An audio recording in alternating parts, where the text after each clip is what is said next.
Lord Mohammed, Jesus can you Christ. hear us? You're on air with ABN. Praise God. Yes, I can. Welcome Yes. How are to you, the show. friend? Welcome, Mohammed. I'm fine, thank you. Welcome. Yes, thank you. Question about if you go to Deuteronomy 18:18, Yes. what does it say? Can you read it to me, Sure. please? Oh, we can. sure can. Glad. This is what we want to talk about. Thank you for calling, Mohammed. And we thank you. We really do, because this is the topic, and we thank you for asking something And about the topic. explain it to the people. Hello. Yes, Hello. yes, we we're can listening. hear Can you. you hear us? Can you Yes. hear us? Explain it to me that what is this verse referring Yeah. to whom? Yes. Is it Jesus or Muhammad? Okay, let me read the passage, and then if my brother David wants to chime in to give some points, that's his prerogative. Let me read it. Deuteronomy 18, verses 15 to 19, and I'm pretty certain he'd like to read 20 to 22 as well, but let me read the immediate context and explain to you its historical contextual meaning. Yahweh your God will raise up for you a prophet like me, this is Moses speaking, from among your own brothers. You must listen to him. Now here's the key. Muhammad, I want you to pay attention to verse 16, for this is the key. For this is what you asked of Yahweh your God at Horeb on the day of the assembly, when you said, let us not hear the voice of Yahweh our God, nor see this great fire anymore, or we will die. Did you hear that part before I move on? Did you hear that part? No. Okay. I would appreciate if you read the whole verse 18 till the end. Muhammad, I just said I'm going to read the entire context, but I stopped to make sure you're listening and not avoiding or ignoring the passage which I cited, which is part of the context of Deuteronomy 18:18. Did you hear verse 16? Should I read it again before I move on? Is he there? Are you there? I'm still here. Yeah, Okay. no, I'm Let here. me read it again. Deuteronomy 18:18 doesn't begin at 18. It begins at 15. And all the way to actually 22. But I'm going to read Deuteronomy 18, 15 to 19. Let me read it again. Please, I ask you, if you're sincerely asking who this is, please listen to the passage. Let me read it one more time. Yahweh your God will raise up for you a prophet like me from among your own brothers. You must listen to him. For this is what you, speaking to the people, Israel, asked of Yahweh your God at Horeb on the day of the assembly, when you said, let us not hear the voice of Yahweh our God, nor see this great fire anymore, or we will die. Please make sure you heard that part. Okay, now, continuing to 17. Yahweh said to me, what they say is good. I will raise up for them a prophet like you from among their brothers. I will put my words in his mouth, and he will tell them everything I command him. If anyone does not listen to my words that the prophet speaks in my name, I myself will call him to account. Now, don't forget the context. Moses is saying, because this is what you requested of God, you Israelites said you didn't want to hear from God, lest you die. You speak to us. You, Moses, speak to us instead of God speaking to us directly. God said what they asked for is good. Therefore, from now on, I'm going to be raising up prophets who will speak to them on my behalf. So in the context, the meaning is this. Since Israel was too afraid to hear directly from God, and they asked Moses, you speak to us on behalf of God. We can't deal with hearing this voice or seeing this awesome, majestic presence.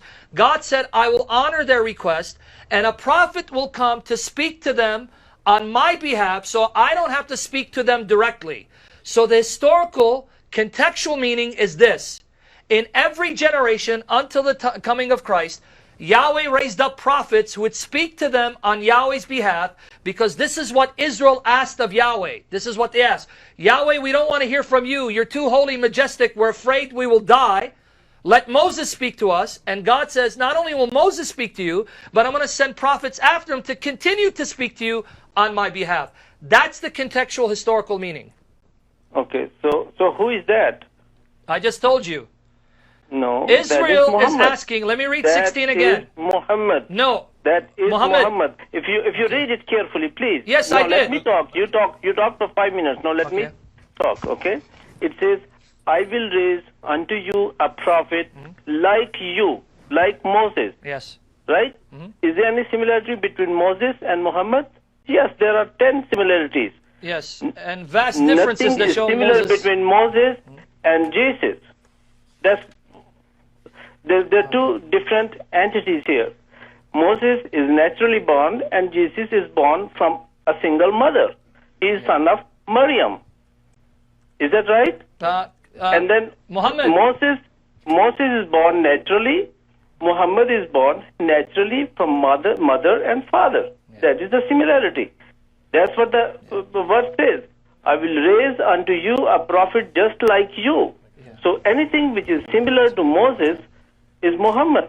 Not only the birth, but if you go further, both of them, Moses and Muhammad, once they established their religion, whatever at that time was, then they migrated from their land wherever they were.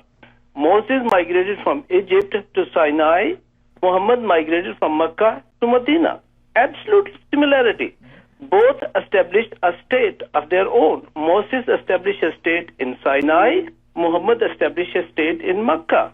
Medina, not Mecca, sorry, Medina. Similar. Both died naturally. Right? Moses died naturally. Muhammad died naturally. No, Muhammad died a both cursed death. had lived their life just like normal human beings. Contrary to these two, these are similarity. Contrary to these two, Jesus was born without father, his single mother. He died unnaturally. I mean, he did not die. We believe he did not die. He was raised to heaven. Okay. Right? You believe in that too. You believe that he was not a prophet. Right? Hello? Yes, we're waiting for you to finish your case so we can refute your case. So go ahead. Yes. So when Jesus was raised, he was totally raised out of unnatural phenomenon. He was not a prophet according to you. According to me, he was a prophet, but not similar to Moses, because his end was not completed. He did not die natural death. Right? Muhammad had his normal life. He married. He has kids. He died naturally. We know where he died. We know how he died. Moses died. He had his normal life. He died naturally. These are two great prophets. So you cannot say Muhammad, Moses is like Jesus. That's the difference. Okay. Muhammad, what this Muhammad, word is. Please let us address you now. We let you talk for several minutes. Let us address you. Please listen. Yes. And by the way, I thank you. You asked a question that is relevant to our topic, and you gave probably, I'd say, the best case a Muslim could make for the idea that Deuteronomy 18 is referring to Muhammad, and your thoughts were carefully thought out and so on. So I appreciate this. This is unique among some of the calls that we've gotten. Now, I'd just like to point out a couple brief problems, and then Sam will have some more to add. You referred to the idea that Muhammad is like Moses. The problem is, everything you pointed out is irrelevant to the meaning of like Moses in the context of the book of Deuteronomy. Why? Because Deuteronomy itself defines what the phrase like Moses is referring to in this context. We turn to Deuteronomy 34, and this is what we read. This is what like Moses means. Since that time, no prophet has risen in Israel like Moses, whom the Lord knew face to face, for all the signs and wonders which the Lord sent him to perform in the land of Egypt against Pharaoh and all his servants. So think about this. Like Moses is referring to someone who would know God face to face, and to someone who would perform signs and wonders. Is this like Moses? I mean, is Muhammad like Moses in this sense? No. Did Muhammad know Allah face to face? No. Muhammad supposedly received revelations from Gabriel. And did Muhammad perform miracles? No, the Qur'an denies over and over again that Muhammad could perform signs and wonders. The people during his time challenged him over and over again, please, would you perform a sign like Moses? And Muhammad simply could not do it. Second, we have to consider the context of the passage. This prophet, like Moses, was to be raised up from the countrymen, the brethren of the Israelites. In context, this refers to fellow Jews. I invite you to go back to Deuteronomy 18:2, where it uses the exact same word to refer, obviously, to one's fellow Israelites. No one would have said this refers to Arabs. No Jew hearing this verse would have said, aha, when it says from among our brethren here, it must mean from among some Arab tribe, and it must mean thousands of years after this prophecy. this is not how they would have interpreted it. They would have said, yes, we're waiting eventually, but it's going to be right here in Israel. This is where this prophecy is going to be fulfilled. I need to add some other points. I hope he's listening. It is obvious that when I read the passages, Muhammad wasn't paying attention. He was just getting ready to just make his case and ignored everything I said. I clearly said, please pay attention to the context. Let me read Deuteronomy 18, verses 15 to 16 to show this prophecy has absolutely nothing to do with the false prophet named Muhammad. And I'll give you other reasons to show that according to Moses, Muhammad is a false prophet. This prophecy is referring to the fact that the Israelites asked, we do not want to see God or hear His voice, lest we die. So you, Moses, speak to us on God's behalf. God not only honored that request, He said that He'll continue to honor it by raising up prophets to speak to them on God's behalf. So it's speaking about God speaking to Israel through prophets, not sending an Ishmaelite to kill them and to expel them from the Hijaz. Let me read Deuteronomy 18, 15 to 16 one more time. Because again, I said, please pay attention to the contextual meaning so you know what it means in its historical context. But you obviously ignored me because you wanted to quote from a book from Ahmed Deedat or someone about 10 irrelevant similarities between Moses and Muhammad, ignoring all the relevant dissimilarities. But let me read Deuteronomy 18, 15 and 16. Yahweh, your God, will raise up for you a prophet like me from among your own brothers. You must listen to him. And here's the reason why. 16 tells you, for this is what you, Ishmaelites, living in Mecca, or Israelites, this is what you, Israelites, asked of Yahweh, your God, at Horeb, not at the Kaaba, on the day of the assembly when you said, let us not hear the voice of Yahweh our God, nor see this great fire anymore, or we will die. Because you made this request, God honored that request by letting Moses speak to you, and now that Moses is about to die, God is going to send other prophets to continue to speak to you. This is why the verse after that, verse 17, clearly says, Yahweh said to me, what they say is good. I like what they say. They've learned to fear me. Therefore, I don't have to show myself to them in order for them to know that I am God and they need to fear me. And then he says, I will raise up for them a prophet like you from among their brothers. So in the context, the application is to the Israelites.